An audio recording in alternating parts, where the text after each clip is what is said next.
Shalom Jemaat GPI Keluarga Kudus. Berikut adalah Warta Sepekan, Minggu, 9 Juli 2023. Kami menyambut kehadiran Anda yang baru pertama kali beribadah di GPI Keluarga Kudus. Kami rindu Anda tertanam dan bertumbuh dalam Injil kasih karunia Tuhan Yesus Kristus di gereja kami. Mari berhubung bersama kami dengan menghubungi pelayan Church Welcoming Team di depan gereja. Atau Anda dapat terhubung dengan pelayanan online kami di YouTube, Instagram, TikTok, dan website GPI Keluarga Kudus. Mewakili Gembala Sidang, staf pengembalaan, dan seluruh jemaat, kami mengucapkan selamat ulang tahun kepada 9 Juli, Bapak Ade Tri Prastio, Ibu Sugeng. 10 Juli, Ibu Lydia Dwi Yuliani, Ibu Hana Rosiani Wibowo. 11 Juli, Ibu Sri Rahayu. 12 Juli, Ibu Sumarni. 13 Juli, Bapak Jumin Suryono, Ibu Heni Tuti Maria. 14 Juli, Gabriela Putri Yolita. Dan 15 Juli, Ibu Nathanael Mastan, Deborah Indah Lestari. Info ibadah. Awali pagi hari Anda dengan mengucapkan syukur. Hadirilah ibadah doa pagi setiap hari Selasa, Rabu, Kamis, dan Sabtu pada pukul 4:30 pagi di gereja. Bagi Anda orang dewasa matang, bergabunglah dalam ibadah Udema pada hari Rabu, 12 Juli 2023 pukul 5 sore di aula gereja. Bagi Anda pemuda dan remaja, mari beribadah di Youth Oral of God setiap hari Sabtu pukul 4:30 sore di aula gereja. Dan untuk adik-adik kesayangan Tuhan, ayo bergabung dalam ibadah Hezekit setiap hari Minggu pukul 7 pagi di aula gereja lantai 2. Setiap bulan, gereja kita mengulurkan tangan kasih kepada jemaat yang membutuhkan. Puji Tuhan, minggu ini kita dapat menjadi berkat bagi kota kita lewat Minggu Berkat.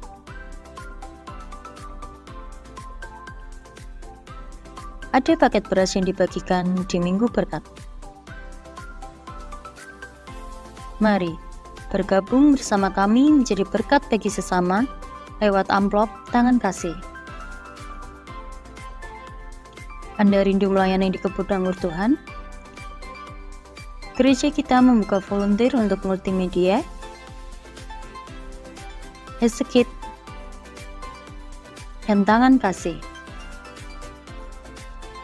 Mari daftarkan diri Anda ke nomor pastoral atau dapat mendaftar melalui website GPI Keluarga Kudus. Ayo kita bersama-sama menjadi ranting-rantingnya Kristus yang berguna untuk kebun anggurnya Tuhan yang manis. Pelayanan gereja.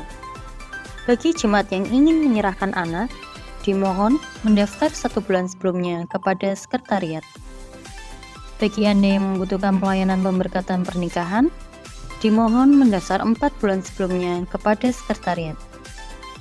Dan bagi jemaat yang membutuhkan pelayanan doa, kunjungan, dan konseling, dapat menghubungi nomor pastoral kami di 0852 8181 6776. Oleh karena anugerahnya, kita beroleh keselamatan yang sempurna. Demikian warta minggu ini. Selamat hari Minggu. Tuhan Yesus memberkati.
Bapa, curahkan roh hikmat dan wahyu. Biar setiap umat-Mu dapat mengenal Engkau dengan benar. Mata hati mereka menjadi terang dan diterangi, sehingga mereka dapat mengerti pengharapan bagi panggilan mereka, betapa kayanya kemuliaan bagian yang ditentukan, dan betapa hebat kuasa-Mu bagi kami yang percaya. Terima kasih Bapa, dan ini yang akan mengubah hidup kami sepola dengan gambar Allah. Ini yang mengubah hidup kami untuk menjadi serupa dengan Yesus.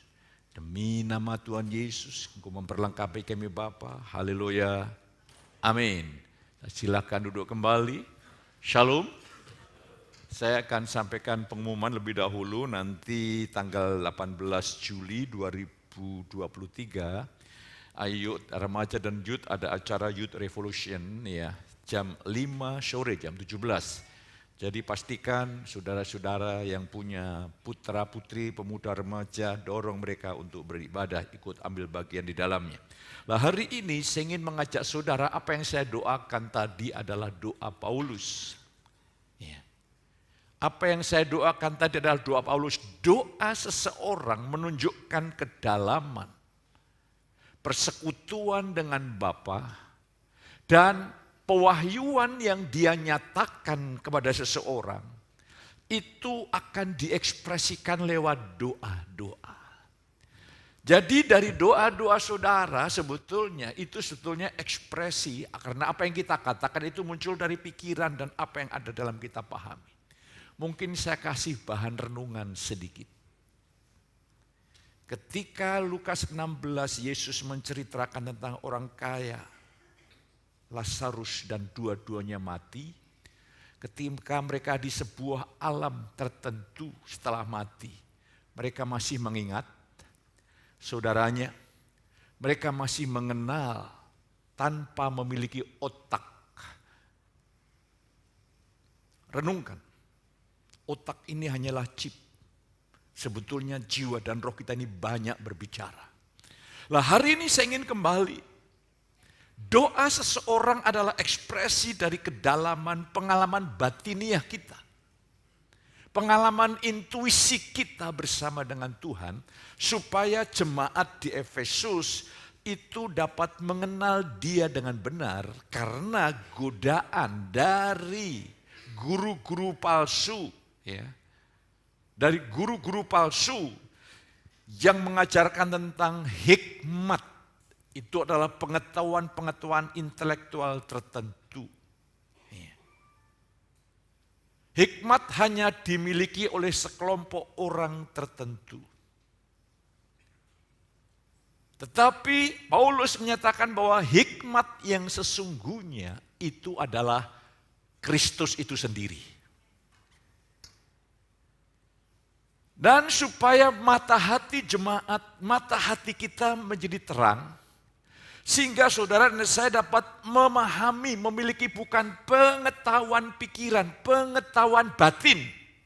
Sebuah pemahaman, sebuah kepastian, keyakinan, betapa kemuliaan surga, kemuliaan Kristus yang begitu dahsyat itu telah ditanamkan kuat-kuat di dalam roh kita.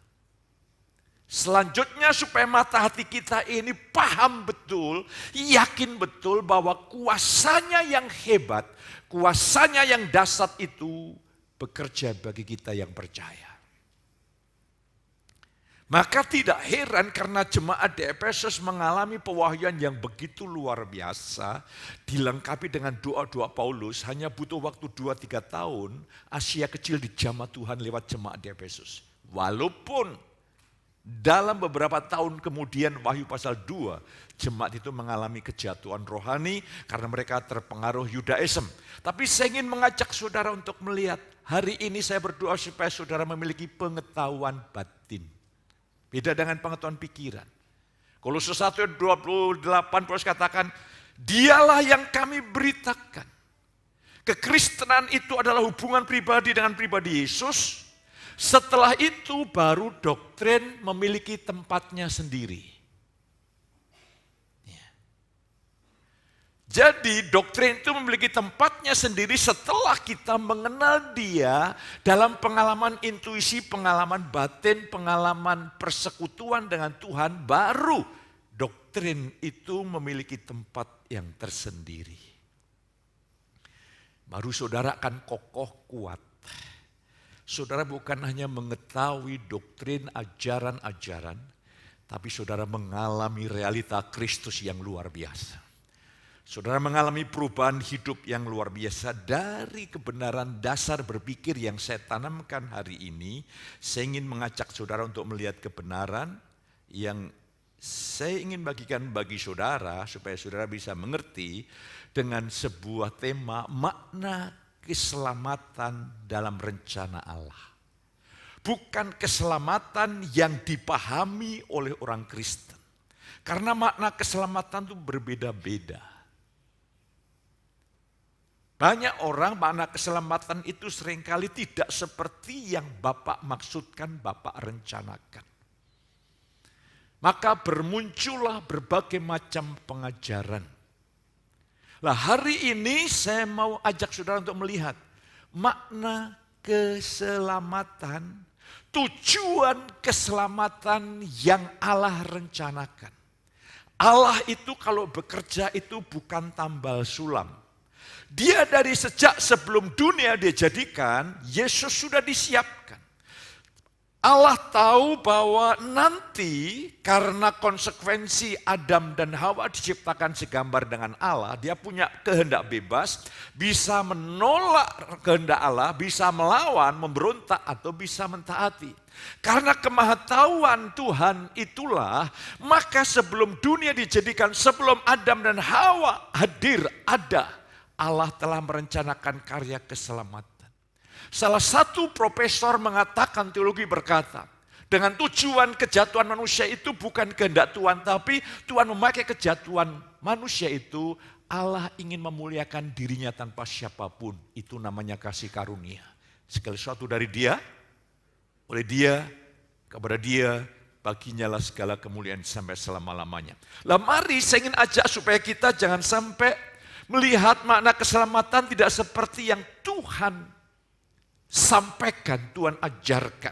Kejadian 1 ayat 27, maka Allah menciptakan manusia itu menurut gambarnya, menurut gambar Allah diciptakannya dia, laki-laki dan perempuan diciptakannya mereka. Ayat yang ke-26, Allah menciptakan manusia itu segambar dan serupa dengan Allah.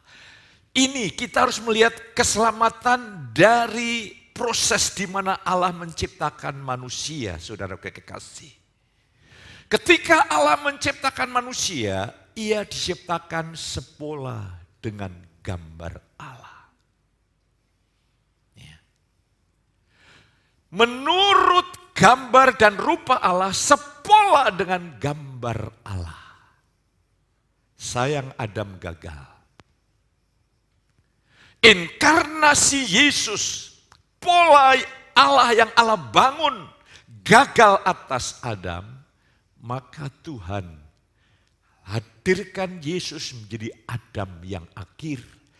Apa artinya Adam yang akhir? Yesus adalah kehadiran dan kematian kebangkitan Yesus mengakhiri sifat Adam yang pertama. Mengapa Yesus disebut Adam yang kedua adalah kita tidak lagi hidup bersumber dari Adam, tetapi kita bersumber dari hidup Yesus yang sudah bangkit dari antara orang mati. Di mana Yesus setelah mati dan sekali salib dosa tidak lagi berkuasa, maka seharusnya di dalam hidup orang percaya dosa juga tidak lagi berkuasa. Dan mari hari ini saya ingin ajak saudara untuk melihat ketika Adam dicipta sebelum jatuh dalam dosa, makanya peraturannya itu hanya satu saja, kamu jangan makan buah pengetahuan yang baik dan jahat. Itu hanya ujian satu. Semuanya boleh kamu makan, semua boleh kamu nikmati semuanya. Mengapa Allah berani mengatakan seperti itu? Karena ketika Adam diciptakan segambar dengan Allah, tidak ada pikiran yang jahat di dalam Adam. Adam taunya hanya berbuat baik, berbuat baik, berbuat baik, dan berbuat baik. Tidak ada pikiran jahat. Makanya iblis mencobai, menggoda Adam dan Hawa untuk mulai tidak mempercayai Allah. Dan ketika manusia makan buah pohon pengetahuan yang baik dan jahat, pikiran kita ini menjadi ajang peperangan yang hebat. Pikiran saudara dan saya setiap hari ada dalam peperangan yang hebat. Maka dibutuhkan pengambilan keputusan etis. Dibutuhkan pengambilan keputusan etis. Mari kita lihat. Sebetulnya kalau Adam itu mengambil pohon kehidupan, itu kuasa Tuhan akan bekerja di dalam hidup Adam dan memampukan untuk menyelesaikan rencana Allah. Sayang, sebelum makan pohon kehidupan, makan pohon pengetahuan yang baik dan jahat. Yesus berkata, barang siapa memakan aku, ia akan hidup oleh aku. Sayang, gereja tidak makan Yesus, makan hukum Taurat. Sehingga yang terjadi adalah kematian. Karena hukum yang tertulis itu mematikan. Nah, hari ini ada harapan yang besar. Inilah yang hilang dari manusia. Dulu Adam tidak perlu mengambil keputusan etis. Karena yang ada hanya baik, pikiran gambaran dan kemuliaan Allah. Baik dan baik dan baik dan baik. Sekarang ada peperangan yang hebat dalam pikiran. Dan ini kita akui. Makanya sebetulnya saudara dan saya ini perlu kita doakan supaya kita ini menjadi jemaat yang memiliki kesatuan kasih. Karena saudara itu mengalami peperangan loh. Ya, saudara masing-masing punya peperangan, masing-masing punya peperangan. Dan ketika kita memiliki hubungan kasih, kita saling menguatkan, ya, saling mendoakan. Peperangan, betul-betul peperangan. Hanya ada 2 orang Kristen. Kalah atau menang. Saya berdoa supaya saudara menang. Nah, ketika kita mulai melihat, ini loh sebetulnya akar permasalahan. Padahal Tuhan menjadikan manusia menurut gambar dan rupa Allah. Gambar itu nanti di YouTube saya, itu gambar saya. Rupa ya, ini rupa saya realita. Jadi saudaraku, ketika saudara percaya Yesus Kristus, saudara lahir baru, roh saudara itu dicipta ulang. Sepola dengan Yesus, segambar dengan Yesus. Dulu roh kita ini sepola dengan Adam.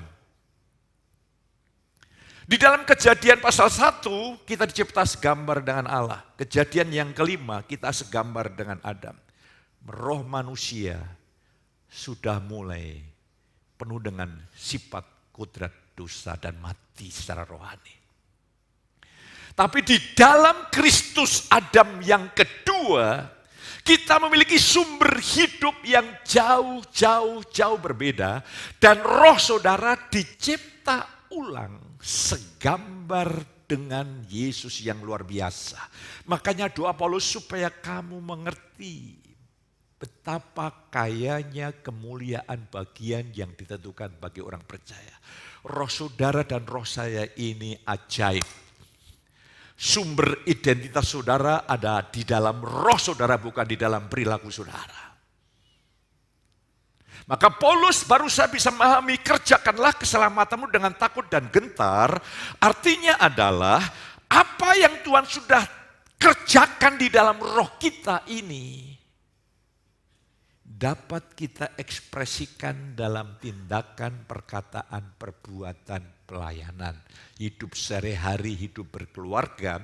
Kita mengekspresikan bukan apa yang belum ada, apa yang sudah ada di dalam roh kita. Satu contoh. Saudara kalau berdiam diri, karena kita belum belajar seni meditasi. Meditasi kita bukan mengosongkan diri. Meditasi kita merenungkan firman. Kalau saudara ada dalam suasana tenang dan sungguh-sungguh tenang, sungguh-sungguh damai. Dan saudara mulai melihat ke dalam. Dan kalau engkau diizinkan melihat roh saudara sendiri, itu wujudnya terang. Karena Allah itu terang.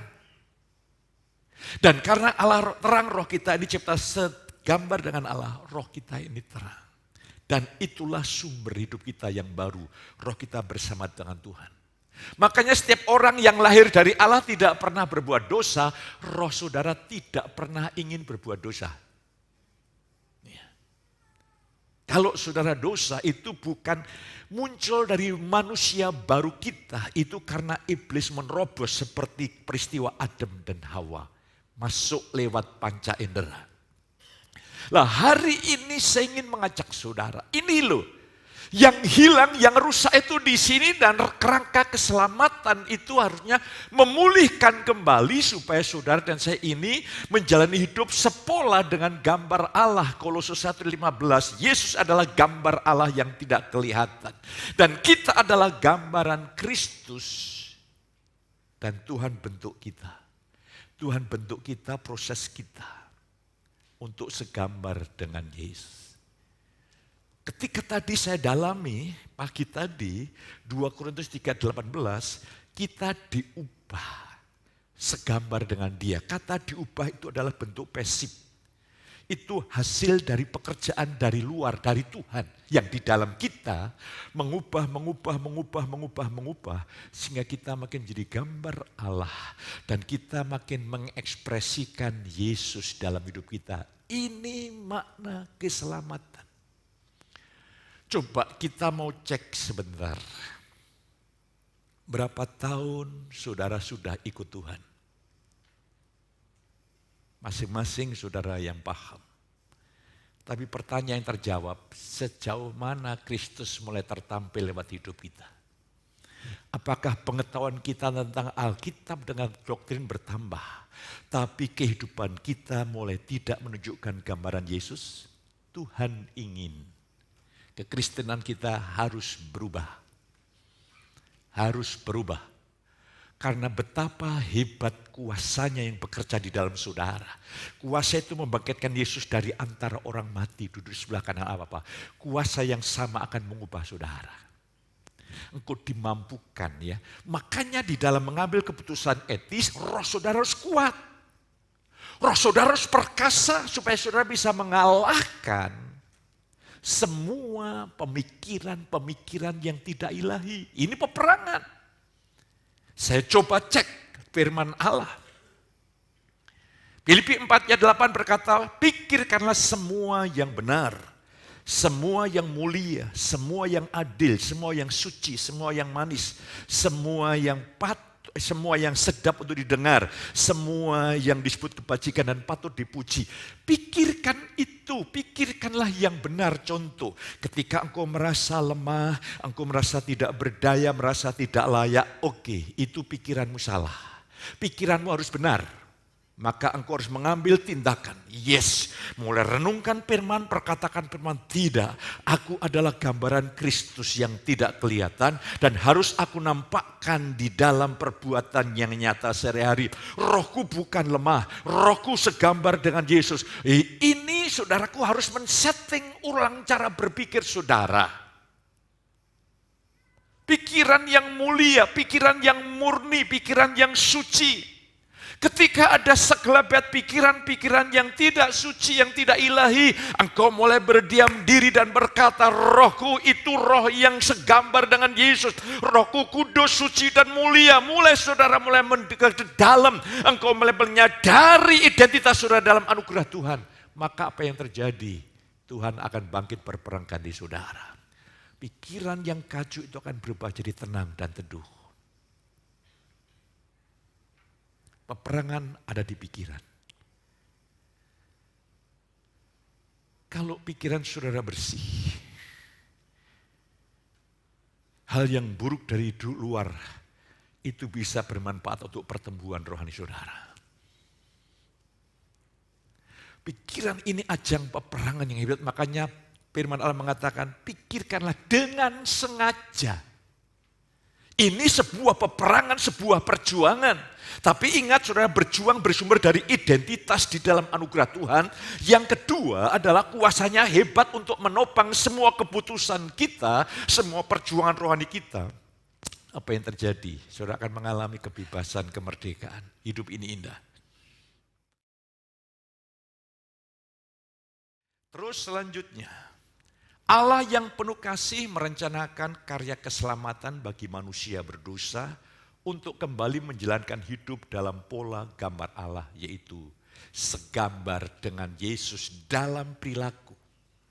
Dalam identitas, hakikat roh kita sudah segambar dengan Yesus. Kudus, benar, suci, rendah hati, penuh kasih, penuh belas kasihan. Itu semua sudah. Tapi iblis sebagaimana menggoda Adam, iblis itu sama polanya. Dia mulai menyuntikkan nilai-nilai, pemikiran-pemikiran yang tidak benar masuk dalam pikiran. Dan akhirnya jiwa kita yang tercemar menaklukkan roh kita. Harusnya hari ini diubah. Rohmu harus perkasa. Dengan cara apa? Efesus 3:16. Paulus berdoa supaya roh Tuhan menguatkan batin mereka. Yang kedua, semua orang yang berkata-kata dengan bahasa roh, ia membangun dirinya sendiri. Ini untuk apa? Rohmu perkasa. Dan mulai hari ini, semua pikiran yang masuk dalam pikiran saudara, yang tidak saudara kehendaki dari kedalaman batin saudara, dan itu seperti pikiran yang memaksa masuk, itu jelas pikiran dari setan. Dan saudara berkata, oh kenali itu. Dan jangan putus asa, bangkit dalam kuasa roh dan lawan. Kita tidak boleh mengusir setan sembarangan. Ada hamba Tuhan mengatakan, burung boleh terbang di atasmu, tapi jangan biarkan kalau mereka bersarang dalam kepalamu. Ya kalau memang burung itu berkeliling-keliling gak usah diusir ya, biarin aja. Tapi kalau sudah mulai ingin mengambil alih pikiran, kita ini seringkali susah ya. Pikiran kita ini masuk yang tidak kita kehendaki masuk dan kayak mau ngontrol, jelas. Itu bukan pikiran kita yang baru.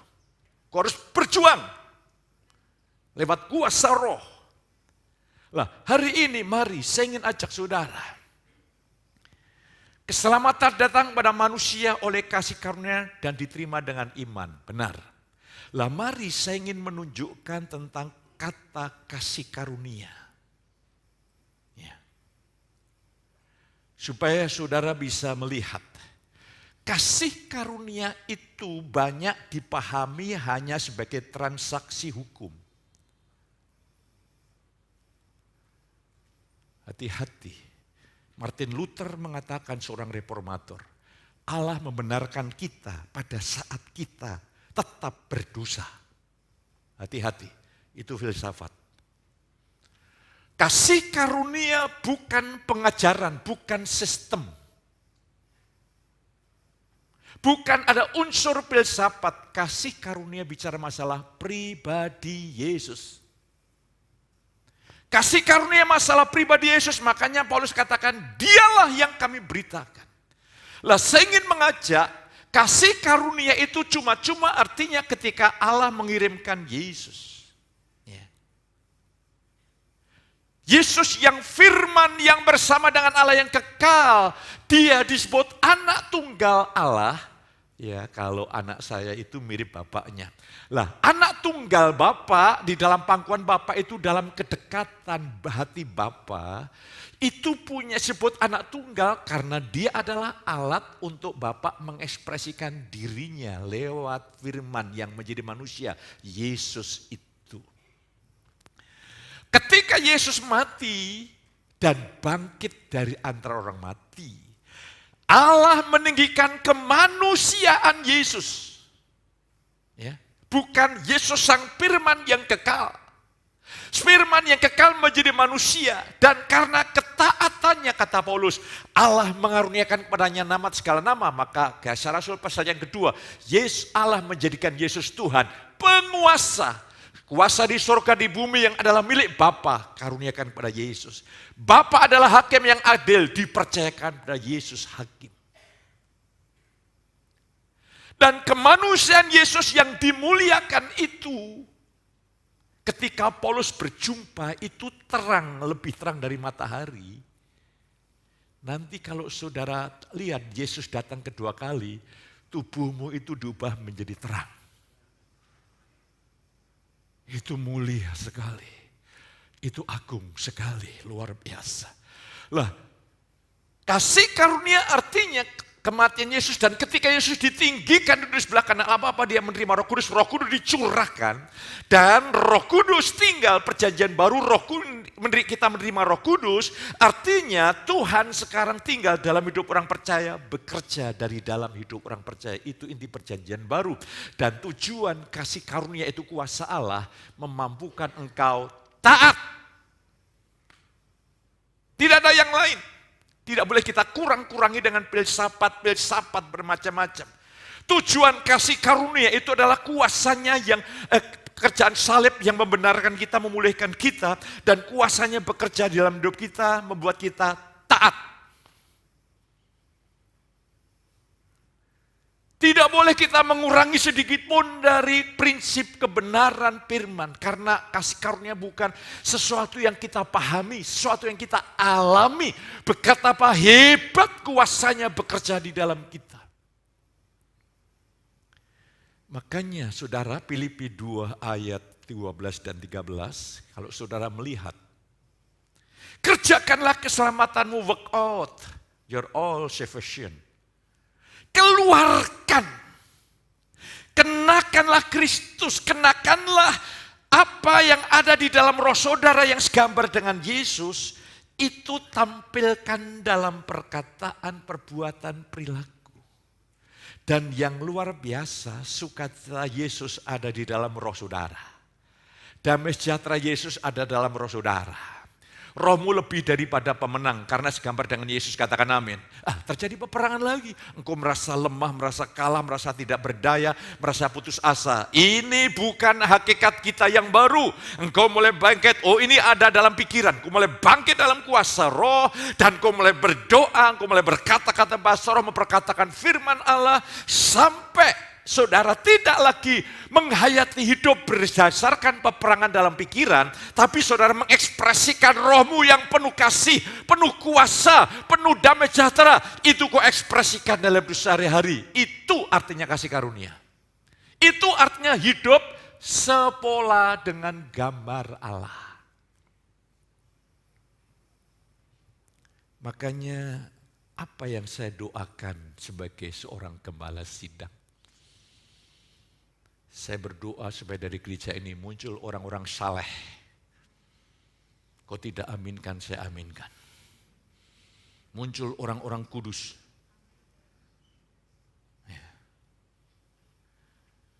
Bukan muncul orang-orang yang punya sensasi ini, sensasi itu kekristenan. No.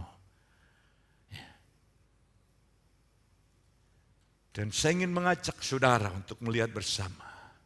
Itulah namanya kasih karunia. Lah mari kita akan lihat kasih karunia dengan apa yang diajarkan Paulus sama Yakobus. Ternyata sama.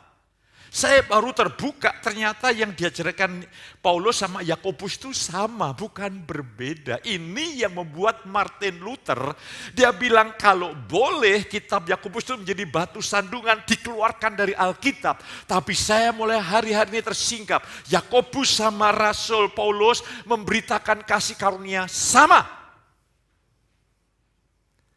Yakobus mengajarkan bahwa Abraham dan Rahab dibenarkan karena perbuatannya dan bukan hanya karena iman.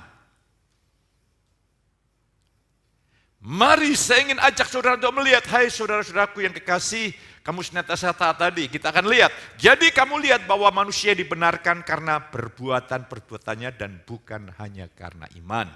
Dan bukankah demikian juga Rahab pelacur itu dibenarkan karena perbuatan-perbuatannya ketika ia menyembunyikan orang-orang yang disuruh itu di dalam rumahnya lalu menolong mereka lolos melalui jalan yang lain. Sebab seperti tubuh tanpa roh adalah mati, demikian jugalah iman tanpa perbuatan adalah mati. Yang saya ingin soroti hari ini supaya jemaat tahu, iman yang mati itu yang seperti apa. Jangan sampai saudara memiliki iman yang mati dan saudara pikir itu cukup. Nah, saya ingin kembali mengajak saudara. Yakobus mengajarkan manusia dibenarkan bukan karena iman saja, tapi karena perbuatan-perbuatannya. Maksudnya di sini adalah si Rahab, dia percaya bahwa Allah Israel itu dahsyat, nanti akan mengalahkan Yeriko.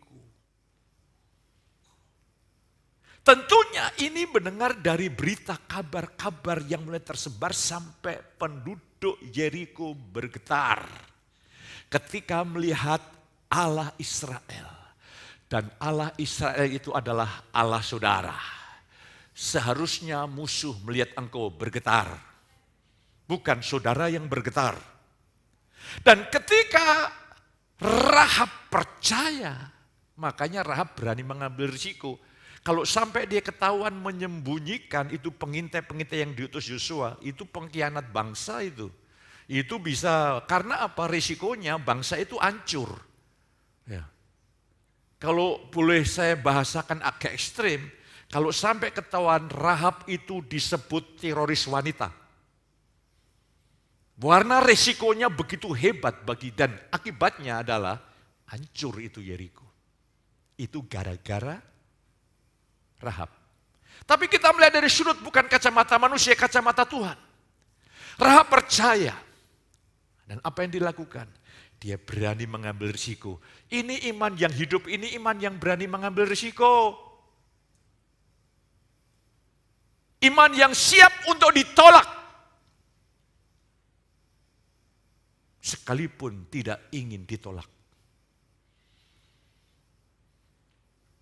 Hari ini saya ingin mengajak, apalagi di tengah-tengah masyarakat ya, saudara ini, wah kalau di gereja menyanyi, begitu ketemu teman-teman, apalagi kalau nostalgia ke teman-teman SMP, SMA, tidak pernah sedikit pun bicara Yesus, doa pun pelan-pelan sekali dalam hati.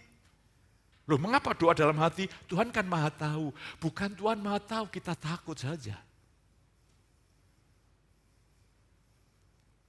Mari hari ini saya ingin mengajak saudara. Iman. Itu sebuah kekuatan. Iman yang benar itu menghasilkan kekuatan dan kuasa Tuhan bekerja. Betapa hebat kuasanya bekerja di dalam kita. Jadi iman ketika saudara mendengar firman bukan hanya sebagai pengetahuan tapi sebagai firman. Mata rohani saudara disingkapkan jadi terang. Dan kau memiliki firman sebagai pengetahuan batin, keyakinan batin, kepastian batin. Setiap minggu hidupmu harus diubah. Kalau sampai saudara dengar khotbah berbulan, bertahun-tahun tidak pernah berubah. Bahkan ada orang Kristen yang berkata, kok sekarang banyak tuntutan? Kita bukan banyak tuntutan, dituntut semuanya. Karena hidupmu dan hidupku adalah milik Tuhan. Ya. Apakah kita mau serahkan kepada hantu? Hari ini saya ingin mengajak saudara untuk melihat bersama-sama. Yakobus sedang menyoroti. Karena ajaran tentang kasih karunia yang begitu dahsyat disalah mengerti dari gereja mula-mula sampai sekarang. Ya. Di warta saya sebutkan, ada yang namanya antinomianism, yaitu di mana hidup, karena kita tidak di bawah hukum Taurat, bebas tanpa hukum. Lah saudara melihat akibatnya seperti ini ya.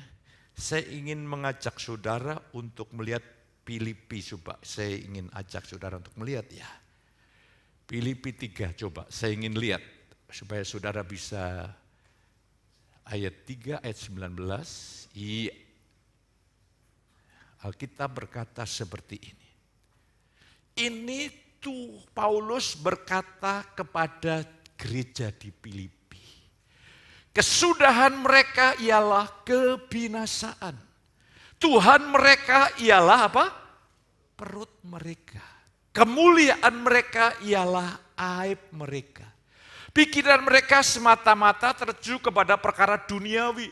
Saya khawatir kalau ikut Tuhan lama ikut Tuhan dan pikirannya masih duniawi, kita cek jangan-jangan imannya iman yang mati.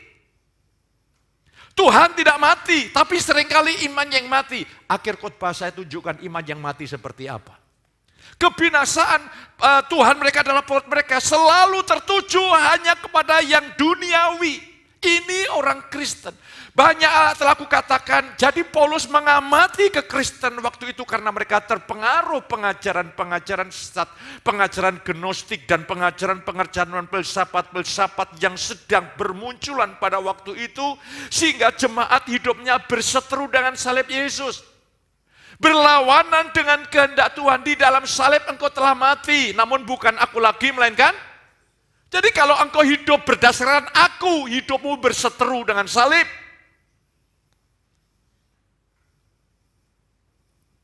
Tapi itu kita anggap normal. Tidak.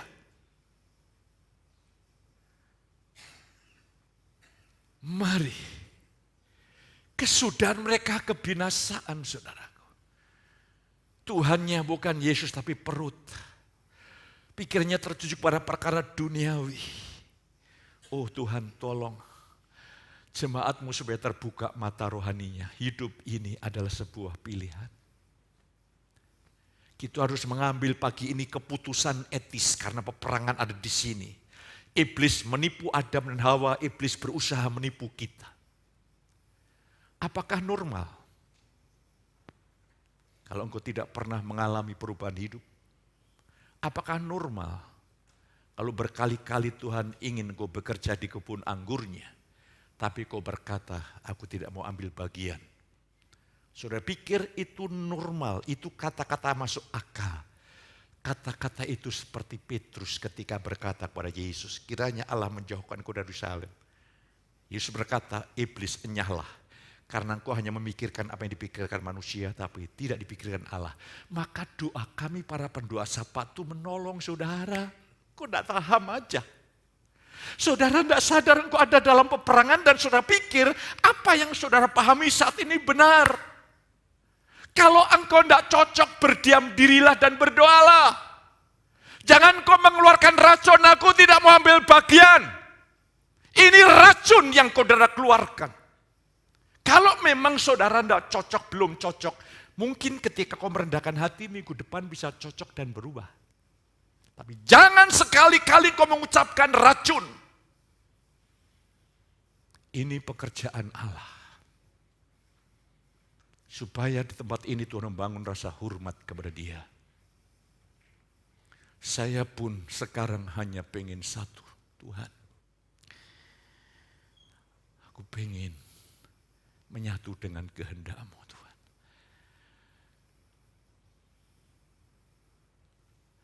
Mari saya ingin ajak jemaat. Saudara sedang mengalami peperangan tipu daya iblis, setan, kegelapan. Saya berdoa betul-betul berdoa ketika Tuhan memunculkan seseorang yang saya doakan. Berarti kalau Tuhan munculkan seseorang saya doakan, orang itu sedang ada dalam peperangan, benteng-benteng roh jahat. Ya. Dan itu luar biasa. Tapi saya percaya Tuhan tidak pernah kalah. Ketika kau merendahkan hati sungguh-sungguh di hadapan Tuhan. Hari ini keputusan etis harus saudara ambil. Engkau tidak mengambil keputusan, berarti engkau mengambil keputusan untuk tidak mengambil keputusan.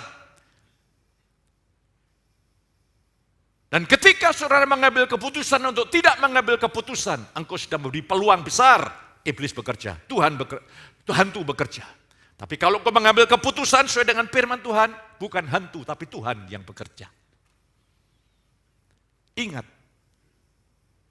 hidupmu bukan berdampak pribadi, tapi berdampak kepada keturunanmu. Ini yang mana jadilah orang tua yang menjadi dasar bagi keturunan-keturunannya. Maka Allah disebut Allah Abraham, Allah Ishak, Allah Yakub, Allah bangsa Israel. Tapi ada banyak orang Israel yang memberontak kepada Allah. Saya ingin keturunanmu menjadi keturunan yang diberkati Tuhan. Ya. Jadi ini menyangkut kehidupan yang betul-betul sangat amat serius. Ya, jangan sampai saudara berkata gini, ya lah gereja yang penting saya dengerin khotbah, yang penting saya kerja, saya berkarir, saya berkembang maju punya duit. Ya kalau ada waktu ke gereja. Ini pikiran sesat saudara. Ini pikiran sesat yang mencoba menghancurkan hidupmu. Maka saya merebut saudara. Mungkin kau marah sama saya. Sebetulnya yang marah itu bukan manusia barumu. Yang marah itu adalah benteng yang iblis tanam. Ketika firman dilepaskan, iblis marah lewat saudara. Dan akhirnya engkau marah dengan aku. Sekalipun kau marah dengan aku tidak marah. Aku akan tetap mendoakan. Karena saya dicipta sepola dengan Allah. Kembali lagi, Tuhan membuat firman itu makin hari makin tajam. Jadi Yakobus itu sedang menangani antinomianisme. Ini yang Paulus katakan pada jemaat di Filipi. Di Filipi ini juga orang yang tanpa hukum, tanpa Tuhan. Akhirnya Tuhannya adalah perutnya, dirinya sendiri. Saya berdoa supaya tidak ada satupun jemaat yang kau ambil bagian di dalamnya. Terus Paulus sama yang diajarkan. Paulus katakan kita diselamatkan oleh kasih karunia. Saya baca Efesus 2 ayat 8-10. Sebab karena kasih karunia kamu diselamatkan oleh iman. Itu bukan hasil usahamu tetapi pemberian Allah. Itu bukan hasil pekerjaanmu. Jangan ada orang yang memegahkan diri. Tapi selanjutnya karena kita ini buatan Allah, ciptaan baru di dalam Yesus. Diciptakan dalam Kristus Yesus untuk apa? Melakukan. Iman itu pasti ada actionnya, ada tindakannya, melakukan apa yang baik.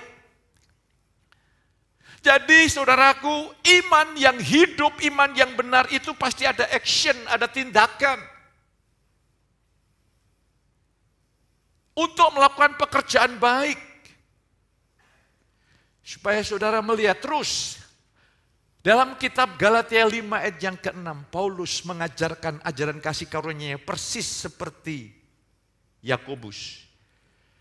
Sebab bagi orang-orang yang ada di dalam Kristus Yesus hal bersunat atau tidak bersunat. Jadi ini jemaat Galatia ini orang-orang Yahudi Kristen yang belum paham kasih karunia ingin menyeret orang-orang Kristen ikut budaya sunat.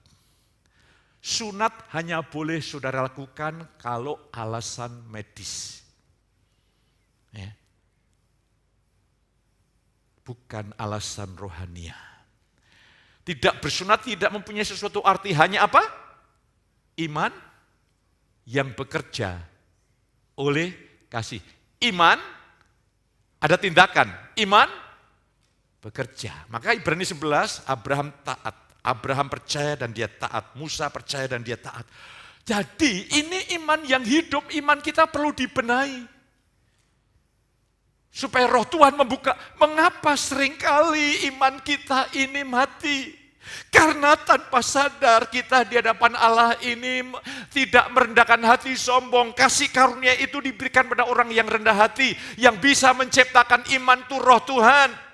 Dan roh Tuhan tidak bisa bekerja bagi orang yang sombong, yang angkuh, yang merasa pintar, merasa bisa. Saya ini hamba Tuhan sudah belajar, saya setiap hari belajar. Untuk makin lebih dalam mempersiapkan, memperlengkapi jemaat, memperlengkapi diri saya sendiri. Jadi iman itu bekerja oleh kasih. Paulus sama dengan Yakobus. Yang sedang disoroti Yakobus adalah iman yang mati. Jadi sama Yakobus sama Paulus. Saya bersyukur. Saya tidak mengalami pergumulan sehebat Martin Luther. Dia bilang kalau boleh gitu, batu sandungan itu kitab Yakobus di bulan keluar. Ya saya tahu situasinya pada waktu itu karena mengalami reformasi awal. Dan akhirnya karena ditarik terlalu jauh dia berkata, kebenaran itu transaksi hukum, Allah membenarkan pada saat kita masih berdosa. Hati-hati. Iman itu pasti ada tindakan. Iman itu pasti ada pertobatan. Iman itu pasti ada perubahan hidup. Nah di sini mari kita mau benahi. Apakah iman kita ini benar atau hidup? Kalau iman kita benar, perilaku kita pasti benar. Kasih itu seperti apa? Saya ingin mengajak saudara. Kasih itu jadi orang yang beriman itu buahnya sabar. Ya, bukan sabar nyaur utang. Kalau bisa sesegera mungkin bereskan itu. Ya. Kasih itu murah hati. Ini ada buah. Ada buah dalam kehidupan yang nyata, yang real. Ia tidak cemburu. Ia tidak memegahkan diri dan tidak sombong. Iman itu rendah hati. Ia tidak melakukan yang tidak sopan. Iman itu harus sopan. Ya. Kadang-kadang juga saya bingung. Saya ketemu anak muda itu. Di depan saya, lihat saya itu diam aja. Dia jalan aja, dia diam aja. Dia diam aja. Saya pikir-pikir ini salah yang ngajar atau salah nangkepnya ini. Iman itu sopan, hormati kepada siapa engkau menghormati. Ada etika sopan santun. Maka yang kita benahi adalah perilaku itu adalah secondary. Imannya dulu. Ya. Benahi sungguh-sungguh. Iman itu tidak mencari keuntungan diri sendiri. Atau mungkin juga bisa orang-orang yang tahu saya di depan saya diam aja. Mungkin sedang berfokus tentang masa depannya juga bisa. Itu kalau sekali-kali. Nah ini setiap kali kok diam saja. Saya tidak ingin punya jemaat yang tidak sopan. Tapi jemaat di sini sopan semua. Amin. Karena ini mesti ada didikan moral itu ada. Ya. Pastikan anak-anak saudara sopan. Belajar untuk menghormati kepada siapa orang menghormati. Terus iman itu tidak pemarah. Pak Petrus khotbah kok marah? Marah yang dibolehkan adalah untuk menegakkan kebenaran dan marah yang tidak berbuat dosa. Ketika Yesus sedang membersihkan bait suci, ya, dia itu maco, dia laki-laki. Tapi dia bukan jadi melankolis. Begitu dia obrak-abrik itu meja penukar uang itu tidak cocok itu. Dia ambil, jangan gini ya. Jangan gini ya. Bukan banci seperti itu. Dia obrak-abrik semuanya. Nah, marah boleh dilakukan untuk menegakkan kebenaran. Jangan kau pikir kasih itu melankolis, lembut, ya. Bukan. Ada orang yang bertanya, Yohanes itu disebut anak guru. Ya, itu sudah tahu loh ya, anak guru itu karakternya kan, waduh. Tapi dia disebut rasul kasih. Loh, dia anak guru, rasul kasih. Lah terus bagaimana? Kasih itu bukan lembut lembek. Karakternya mungkin dia keras, tegas. Tapi dia kasih itu bukan emosi yang di dalam, yang di batin. Kasih itu mewujudkan dalam tindakan. Mungkin karakternya tegas, tapi dia lakukan untuk kebaikan orang yang dikasihi. Titik. Jadi tidak ada perubahan, perbedaan antara Yohanes anak guru dan dia rasul kasih. Dia ekspresikan.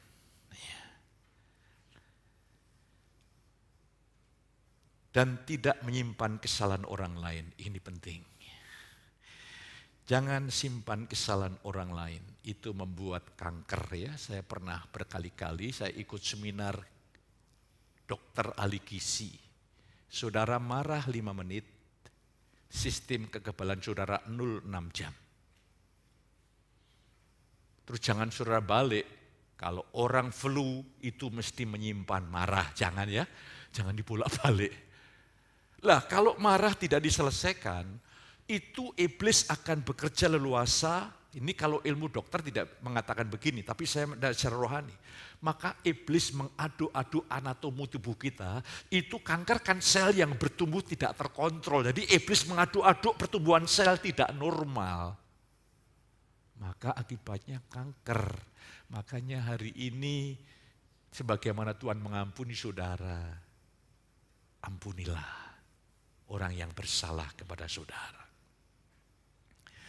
Ia tidak bersukacita karena ketidakadilan. Syukur ben kapok, bukan. Ya. Karena saudara saya tidak punya musuh. Bahkan musuh pun harus dikasihi. Tapi ingat, kasih itu bukan tindakan yang lunglai, lemah, loyo, tidak berdaya. Tetapi ia bersukacita karena kebenaran. Ia menutupi segala sesuatu. Saya yakin setelah jemaat imannya dibenahi, tidak ada lagi yang menjadi penggosip. Yang amin baru 3. 4, 5, 6, 7, 8, 90. Yuk kur bareng. Amin. Jadi menutupi segala. Jangan gosip ya. Hati-hati dengan perkataan, betul hati-hati. Engkau bisa mengatakan sesuatu, kasih karunia turun. Engkau bisa mengatakan sesuatu, iblis bekerja.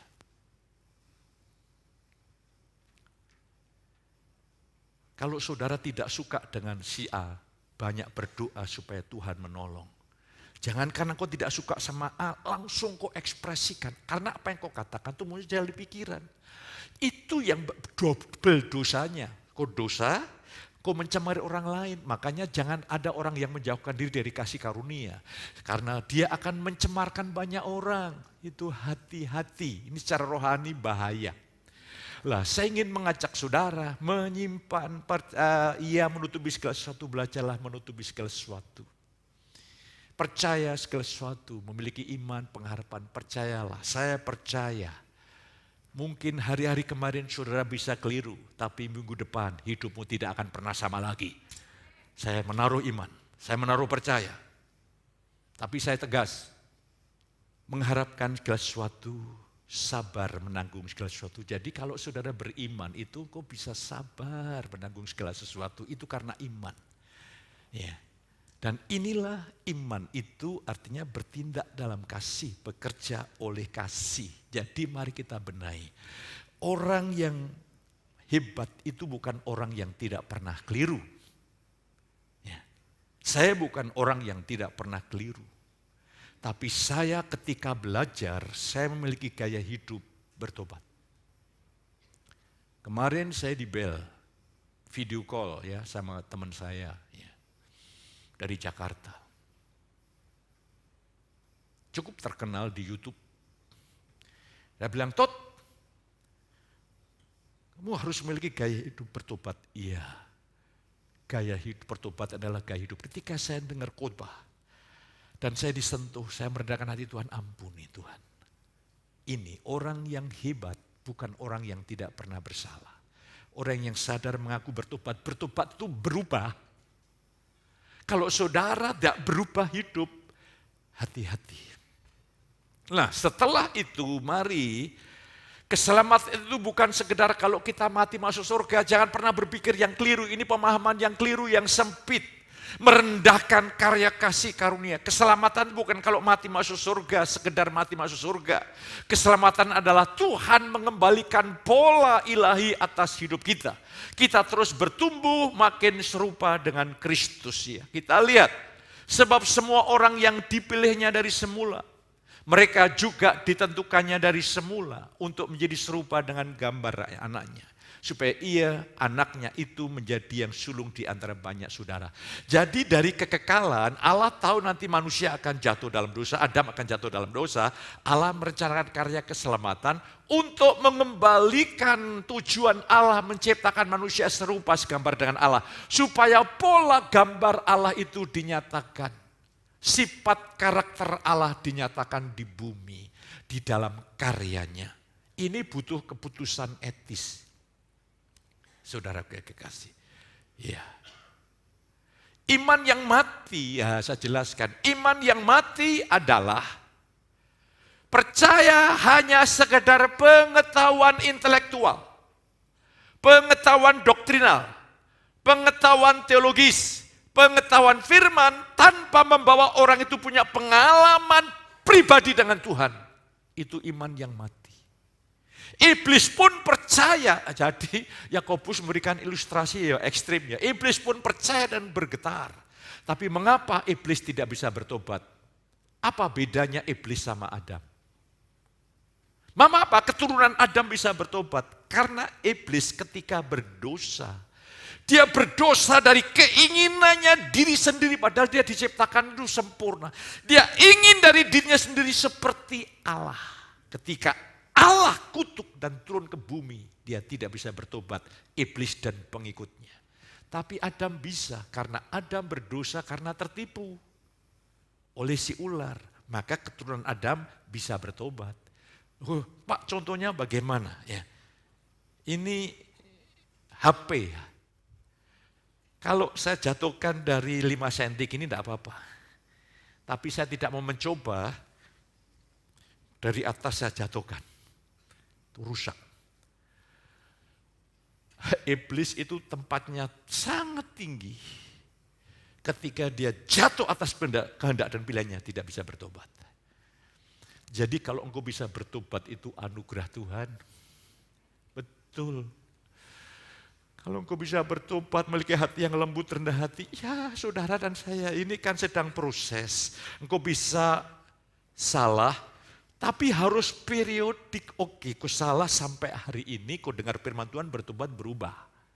Dan saudara mulai siap. Dan orang melihat engkau menjadi inspirasi bahwa engkau adalah pekerja keras di kebun anggurnya. Iman yang mati sekedar ilmu pengetahuan. Iman yang hidup membuat kuasa Allah bekerja kuat dalam batin kita dan memampukan kita menjalin hidup dengan mengambil bagian dalam kodrat ilahi. Ini penting. Inilah sepola dengan Kristus. Saudara dan saya mengambil bagian dalam kodrat ilahi. Yesus Adam yang terakhir, sifat Adam telah diselesaikan. Dan sekarang dia menjadi pokok hidup. Sumber hidup yang baru, Yesus yang sudah bangkit. Dan karena kita menyatu dengan Yesus, sekarang tujuan tertinggi bukan pelayanan. Pelayanan itu adalah dampak, adalah efek atau bentuk lain dari ketaatan. Artinya engkau tidak bisa melayani tanpa gaya hidup taat. Tapi orang yang taat pasti melayani. Lah, hari ini saya ingin ajak saudara, dan ini saudara setiap hari ada pilihan-pilihan etis. Ada pilihan-pilihan etis, ada peperangan, ada godaan, ada cobaan bermacam-macam cara. Saudara kekasih, nilai-nilai berseliweran dan semua terjadi. Dan saudara harus mengambil keputusan. Pagi hari ini kau harus mengambil keputusan etis. Pilihan. Dan saudaraku, roh saudara segambar dengan Kristus itu makin tertampil nyata lewat tindakan kita ketika saudara taat. Saudara taat, imanmu menjadi sempurna ketika engkau menjadi pelaku firman, taat. Sudah makin sempurna, makin seperti Yesus, makin seperti Yesus. Tapi ketika kau memiliki hidup tidak taat, makin jauh dari gambar Allah, makin jauh dari gambar Yesus, makin jauh dari gambar Yesus, makin jauh dari gambar Yesus. Pilihan etis harus kita ambil. Pilihan tindakan harus kita ambil. Makanya saudara butuh roh yang kuat, roh yang perkasa, roh yang menyala-nyala.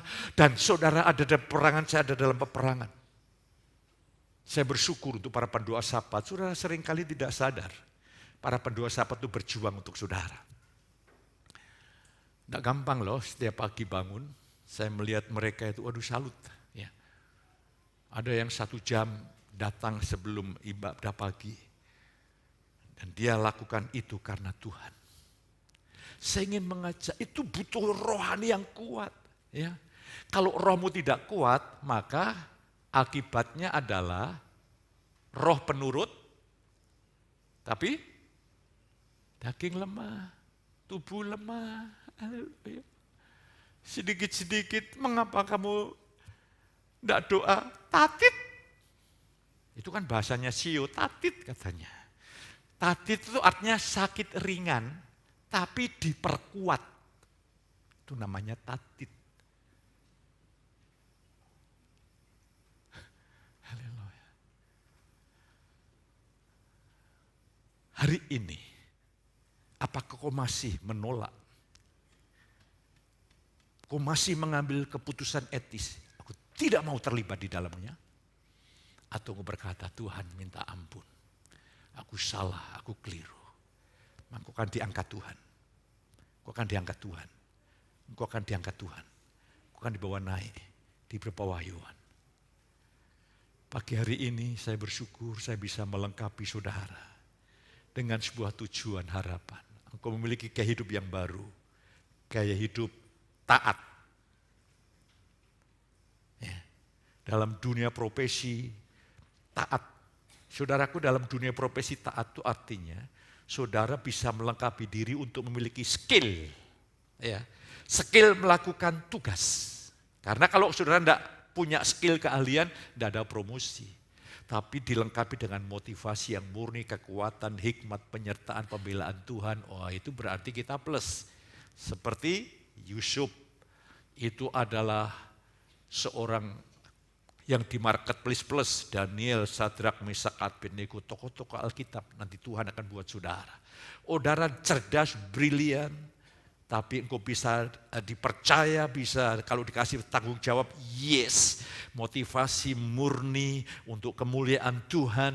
Oh, Tuhan akan promosikan saudara. Tuhan akan tinggikan saudara.